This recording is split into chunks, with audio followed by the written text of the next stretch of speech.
Vandag wil ons bietjie meer gesels oor die drie eenheid.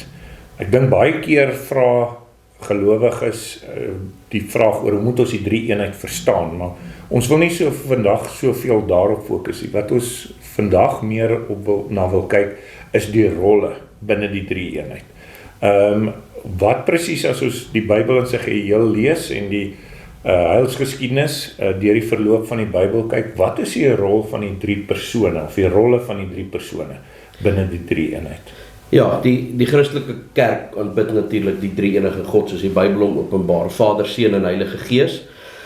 En dis belangrik om die rolle te onderskei, want dit kan nogal verwarrend wees. Mense hoor baie keer selfs gelowiges verkeerd praat in daardie sin, van die Vader het aan die kruis gesterf byvoorbeeld, of die Vader sal weerkom, of wat ook al die geval mag wees. So dis nogal belangrik dat God openbaar homself as drie persone, maar een wese, maar daardie drie persone het bepaalde rolle in God se verlossingsplan. Die Vader is die skepper en die onderhouer. So daarom lees ons in Genesis 1 byvoorbeeld met die skepping, lees ons dat God voorop staan in sy handelinge met sy volk, is die klem op die Vader, en meestal deur die verloop van die Ou Testament is dit die klem, hoewel ons al skadu sien en verskynings sien van die teenwoordigheid van die Gees en die teenwoordigheid van die Seun wat saamwerk. Wanneer dit kom by die verlossing, dan is die Seun van God natuurlik die persoon wat voorop staan. Hy is die een wat vlees word, hy is die een wat in die kruis sterf, hy is die een wat opstaan uit die dood en hy is die een wat opvaar na die hemel. So die verlossingswerk is die rol van die Seun van God. En wanneer hy dan na die hemel opvaar, dan beloof hy net voor sy hemelvaart, ek sal die trooster stuur. Elders die Vader sal die trooster stuur. So die Gees gaan uit van die Vader en van die Seun, en sy rol is die begeleiding van die kerk. So sy rol is in die Ou Testament reeds om geloof te wek en sporadies in mense te werk, gelowiges te werk, maar in die Nuwe Testament word hy uitgestort op die hele kerk. En dan is al die werk van die kerk om die koninkryk van God te bou tot met die wederkoms. Dis die rol van die Heilige Gees. Dis waarom hy werk. As ek die volgende stelling sou maak, hoe sou Dominee daarop reageer? So as 'n mens sou sê, die Ou Testament, al drie persone kan al reeds in die Ou Testament gesien word. Ons weet die Vader skep, baie duidelik ook waar die Here homself bekendstel aan Moses in sy verbondsnaam, maar ook die Gees van God wat oor die waters gesweef het alreeds in Genesis 1, die Gees van God wat soms op rigters en op die profete kom en deur die profete werk. 'n Mens sien grepe daarvan, die Christus wat in die Ou Testament ook as die engel van die Here, byvoorbeeld wat gestoei het met Jakob.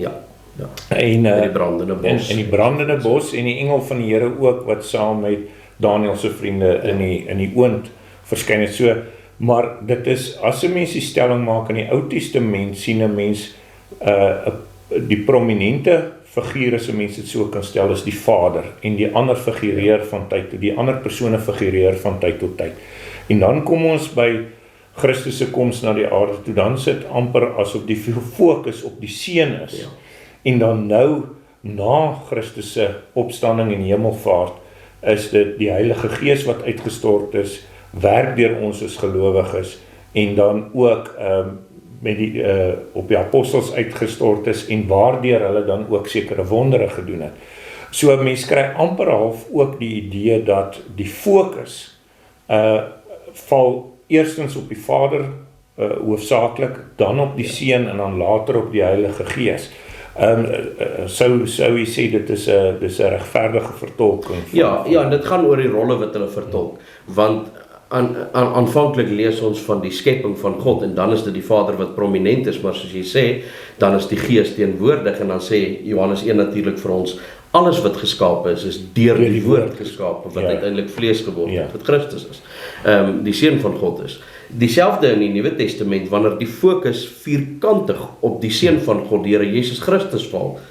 By sy doop byvoorbeeld sien ons dat die hemel oopgaan, die hemel skeur, en daar is die stem van die Vader spreek tot hom, en die Heilige Gees daal in die gedaante van 'n duif op hom. Nie, al drie is teenwoordig, en dan is dit die Gees wat hom uitdryf in die woestyn.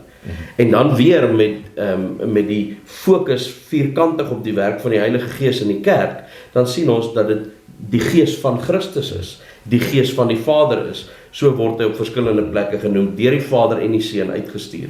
Daarom ook ons belydenis dat die Gees gaan uit van die Vader en van die Seun.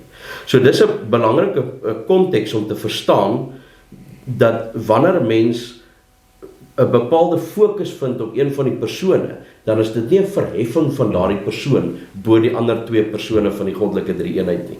Dit is 'n fokus op die werk en die rol van daardie persoon. Die drie persone van die goddelike eenheid staan nie in 'n hiërargie nie. Hulle staan gelyk, hulle is al drie God. Dus hulle is een wese, so hulle kan nie van mekaar onderskei word of bo mekaar verhef word nie. En dis baie belangrik om raak te sien. Die Vader, die Seun en die Heilige Gees is aktief en werkend reg deur die verloop, maar daar is sekere rolle wat vervul word waarin een van hulle by tye voorop staan. Want dit sou my vraag gewees het, is daar 'n hiërargie, is een bo die ander, en dit is nou wat jy sê, dit is glad nie die geval nie, maar wat is die risiko, as ons sê nou maar, meer fokus op die een persoon plaas, as 'n mens sê nou maar sê, is daar tekens wat 'n mens kan sien van probleme wat ontstaan, as jy sê nou maar, Christus verhef bo die ander twee persone, of die Vader verhef bo die ander twee, of die Heilige Gees verhef, hoe tipies manifesteer dit dan in ons godsbeskouing, wanneer ons een van die persone verhef bo die ander twee? Ja, mens sien dit baie keer by kerke selfs, maar baie dikwels by sektegroepe, dat daar 'n verheffing van die een persoon bo die ander is. So jy sien by sommige groepe dat die Vader verhef word, en dan is daar amper geen fokus op die Heilige Gees en op Christus nie. En dan word baie dikwels ander elemente bygevoeg wat nodig is vir verlossing, buiten Christus. Soos jou ras of jou bevolkingsgroep of wat ook al, word dan 'n vereiste, en dan is dit die Vader wat jou red op grond van daardie, of jou geslag, geslagsregister of wat ook al die geval mag wees. Wanneer die klem, en dit gebeur ook by baie kerke en groepe, die klem baie swaar val op die Heilige Gees, dan is daar oordrewe fokus op die geestesgawes, maar die voorsienigheid van God word so bietjie nagelaat, en die verlossingswerk van Christus word so bietjie nagelaat. Wanneer daar 'n oordrewe fokus is op Christus, dan baie dikwels word die almag en die alomteenwoordigheid en selfs belangrike elemente en eienskappe soos die oordeel van God, wat tipies meer geassosieer word met die Vader, word weer nagelaat, en dan ook die werking van die Gees. So ek dink dis dalk ook belangrik om te sê, daar is in die Bybel 'n Christologiese swaartepunt. Daarom het ons in die prediking ook altyd baie klem daarop lê, daar moet Christus verkondiging wees. Die hoogtepunt van die openbaring van God van homself is in Christus, maar dit is omdat dit sy rol is. Dis nie omdat hy belangriker is as die Vader of die Gees nie. Sy rol is om die verlossing te bewerk, en daarom is hy die een wat vlees geword het, en die een wat die voorhangsel geskeur het. Christus is die een wat ons toegang gee tot die drie-enige God. En daarom is die hoogtepunt van die openbaring in die Bybel op Christus. Maar dan is dit belangrik om te besef, die Bybel is 'n theosentriese boek, godsentriese boek, alhoewel hy 'n christologiese swaartepunt het. Dit verhef Christus nie bo die Vader of die Seun nie, dis sy rol, is die verlossing en die toegang tot die Vader. Wat se wenke kan Dominee vir ons gee, wanneer ons die skrif lees en bestudeer, om ek wil nie sê veiligheidskleppe nie, maar om redelik konteks te bou, dat wanneer 'n mens in 'n sekere teks in die Bybel werk, waar sê nou maar een van die persone van die drie-eenheid voorop staan, of die fokus van daai spesifieke teks fokus op sy rol, om nie in daai slaggat te trap, om dit in daai proses te verhef, of die ander twee persone te vergeet nie. Ek dink daar is enkele goed wat 'n mens kan doen, daar's seker baie meer as 'n mens bietjie daarop ingaan, maar ek dink van die belangrikste is, lees die Bybel voor tot agter. Dis baie moeilik om die konteks te bou as jy 'n stukkie uit die Bybel uitvat, en jy lees vandag hieruit, jy lees vandag daaruit.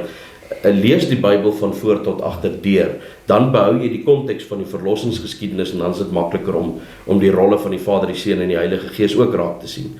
'n ander goeie riglyn is, wanneer jy 'n bepaalde teks lees, om hom stadig te lees, bidtend te lees, en jouself die vraag af te vra, wat sê hierdie teks vir my van die Vader, wat sê hy van die Seun, wat sê hy van die Heilige Gees, en as hy nie pertinent, eksplisiet iets sê nie, vra vir jou, in hoe mate is hy afhanklik van die rol van die Vader of die Seun of die Gees.